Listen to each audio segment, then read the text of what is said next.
Brought to you by My 11 Circle. Win first prize SUV car. Download the app now. Wikipedia में आप सबका स्वागत है।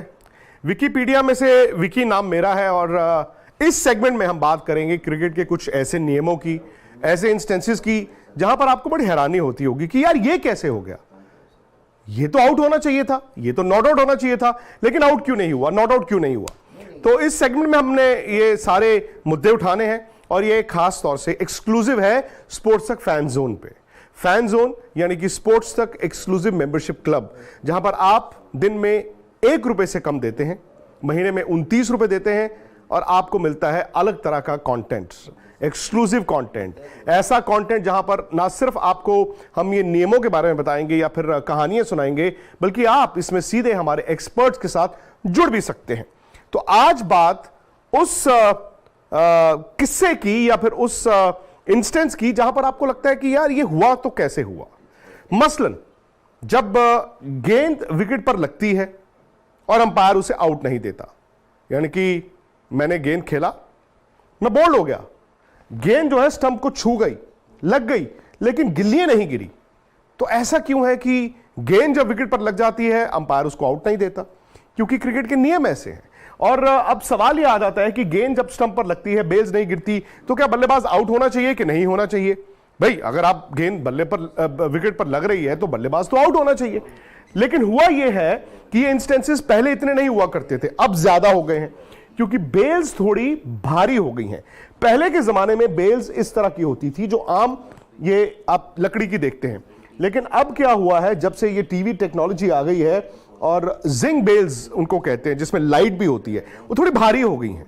जब गेंद भारी हो गई हैं और जो विकेट के बीच का जो मार्जिन होता है उसको भी थोड़ा गहरा कर दिया गया है, बेल जब उसके ऊपर रखते हैं तो कई बार ऐसा होता है जब इंपैक्ट के साथ, मतलब थोड़ा इंपैक्ट के साथ गेंद विकेट पर नहीं लगती तो बेल गिरती नहीं। गेंद जैसे मसलन किस करके चली गई विकेट को या फिर रोल होते होते होते होते टच हो गई, बेल्स नहीं गिरती।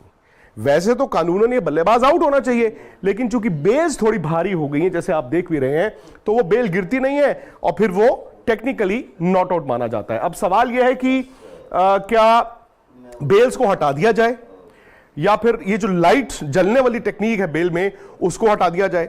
सबसे पहले क्रिकेट के नियम क्या है, जो एमसीसी रूल्स क्रिकेट के हैं उसके हिसाब से जो क्रिकेट चलती है वो ये कहता है कि 29.1, ये है एमसीसी का लॉज ऑफ क्रिकेट में 29.1 में कहता है कि आउट तभी दिया जाएगा जब बेल गिर जाए, कम से कम एक बेल पूरी तरह स्टंप्स के ऊपर से हट जाए या फिर एक स्टंप जमीन से अलग हो जाए। अच्छा, वो एक स्टंप जमीन से अलग होने का तो तब होता है जब रनआउट हो, क्योंकि अगर स्टंप बोल्ड होने पर गिरेगी तो बेल्स ऑटोमेटिकली गिरेंगी ही गिरेंगी। लेकिन पहले क्या होता था कि आपने अगर एक बेल भी नीचे गिर गई तो बल्लेबाज आउट माना जाता था, लेकिन यह अब हो नहीं रहा क्योंकि कई बार गेंद स्टंप पर लगने के बावजूद बेल गिरती नहीं। और ये शायद जो जिंग बेल्स आ गई हैं जो भारी हैं लाइट्स के चक्कर में, उनके कारण हो रहा है।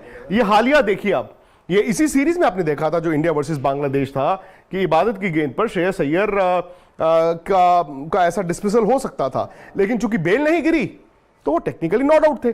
इससे पहले भी ऐसा हुआ है और हम कुछ इंस्टेंसेस ही आपको सिर्फ दिखा रहे हैं। बहुत से ऐसे इंस्टेंसेस होते रहते हैं जहां पर गेंद किस करके चली गई विकेट को, बेल नहीं गिरा, और बड़े बड़े मैचों में भी ऐसा हुआ है। मतलब आप आईसीसी चैंपियंस ट्रॉफी फाइनल की बात करें, जब बुमराह की गेंद पर मोहम्मद हफीज बीट हुए, लेकिन गेंद स्टंप पर लग गई, बेल नहीं गिरी और चैंपियंस ट्रॉफी फाइनल में वो बल्लेबाज नॉट आउट दिया गया।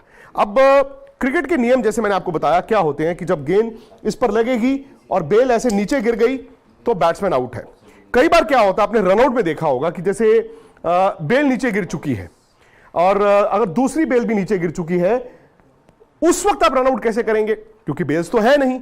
और उसमें क्या होता है कि अगर आप गेंद पकड़कर इस स्टंप को खींच देंगे तो रनआउट माना जाता है। लेकिन फिलहाल आप सिर्फ बात कर रहे हैं कि बेल भारी हो गई है, उसके कारण क्या हो गया है, लेकिन ये एक डिबेट भी शुरू हो गया है।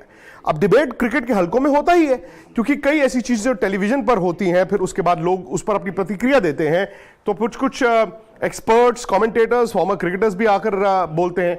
अब जैसे संजय मांजरेकर हैं, अब संजय मांजरेकर ये कहते हैं कि इन विवादों को दूर करने के लिए बेल्स को हटा देना चाहिए उनका मानना है कि बेल्स को हटा ही देना चाहिए और लाइट जलने के आधार पर अंपायर फैसला कर सकता है। यानी कि बेल लगी भी है, बेल नहीं गिरी है, उसमें अगर हल्की सी लाइट भी जल जाए तो भी आप आउट दे सकते हैं। बेल नहीं भी गिरी, क्योंकि उससे लाइट जब जलती है तो यह तो पता चल जाता है कि इंपैक्ट हो गया है, स्टंप पर गेंद लग गई है। बेल ना भी गिरे तो उनका मतलब है कि आप उसको आउट दे सकते हैं। ये एक उनका अपना मौकिफ है, ये उनका एक पॉइंट ऑफ व्यू है।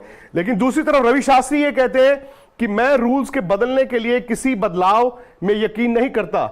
ये अरसे से हो रहा है, मतलब ये जो बेल्स वाला जो विवाद है अरसे से हो रहा है, और क्या ये गारंटी है कि बेल्स हटा देने से विवाद खत्म हो जाएंगे? उनका यह मानना है कि भाई ठीक है, आपने ये कह दिया कि लाइट जली, बेल गिरी नहीं गिरी तो आउट दे दें। तो उनका मानना है कि कल को ऐसा क्या हो कि अगर गेंद स्टंप को छूती हुई चली तो जाए लेकिन बेल में लाइट भी ना जले, फिर आप क्या करेंगे? तो कई तरह के ऐसे इसमें पॉइंट ऑफ व्यू है जो आप भी रख सकते हैं, और आप को रखने की जगह यही है। ये स्पोर्ट्स तक का प्लेटफॉर्म है, फैन जोन है, जहां पर आप चाहें तो आप अपनी राय रखें। क्या ये नियम बदलने का वक्त आ गया है? क्या ये नियम वाकई में क्रिकेट के लिहाज से ये पैरिटी देता है, या फिर आपको लगता है कि ये बल्लेबाज की फेवर में? मैं आपको अपना एक किस्सा सुनाता हूं। सीके नायडू नेशनल स्कूल्स हुआ करती थी और 1990 में मैं खेल रहा था। मैं एक स्पिनर की गेंद पर ऐसे गया, बोल्ड हो गया। बोल्ड हुआ, उस जमाने में ऑब्वियसली वो टीवी पे मैच नहीं आ रहा था, उस जिंक बेल्स नहीं होती थी लाइट वाली, और बेल ऐसे उड़ी और वापस किस्मत मेरी अच्छी थी, वहीं पर आकर टिक गई। टेक्निकली मैं नॉट आउट था। लेकिन यहीं पर अब बात आ जाती है कि क्या यह गेंदबाज के लिए अनफेयर तो नहीं हो गया है?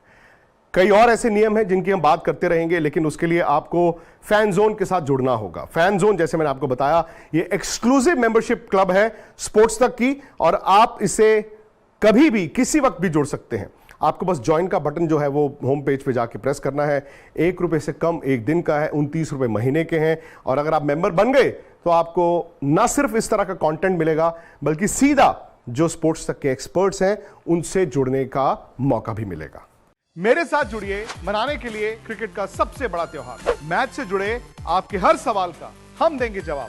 जानने के लिए हर update, live analysis, special interviews, download कीजिए स्पोर्ट्स तक ऐप।